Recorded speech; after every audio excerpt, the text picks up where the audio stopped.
ఒక student overall enhancement కి code Gyan దగ్గర ఎంత టైం స్పెండ్ చేయాల్సి ఉంటుంది సార్? సో ఒక స్టూడెంట్ వచ్చి మా దగ్గర ఎన్రోల్ అయితే ఏ ప్రోగ్రామ్ కి ఎన్రోల్ అయినా సరే 4.5 hours ట్రైనింగ్ సెషన్ ఉంటుందండి. లైవ్ ప్రాక్టికల్ ట్రైనింగ్ ఉంటుంది. అంటే థియరీ క్లాసెస్ ఉండవు. కంపెనీకి ఇండస్ట్రీకి ఏం కావాలి, ప్రాక్టికల్ కోడింగ్ స్కిల్స్ కావాలి.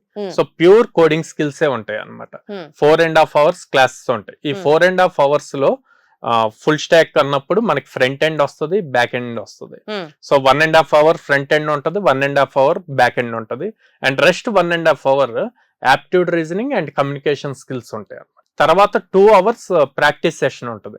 ఈవినింగ్ మళ్ళీ 1/2 hour to 45 minutes online exam ఉంటుంది. ఆ రోజు వీళ్ళు ఏం నేర్చుకున్నారు, ఇది ఒక full day session. Full day session అండి. మార్నింగ్ 9 కి వచ్చి ఈవినింగ్ 5 దాకా ఉంటారు, లైక్ కాలేజ్ లాగానే. So Monday to Saturday same procedure ఉంటుంది. మండే టు సాటర్డే ఏదైతే నేర్చుకున్నారో సండే రోజు ఆ వీక్ మొత్తం మీద కలిపి మళ్ళీ మాక్ ఇంటర్వ్యూ ఉంటుంది.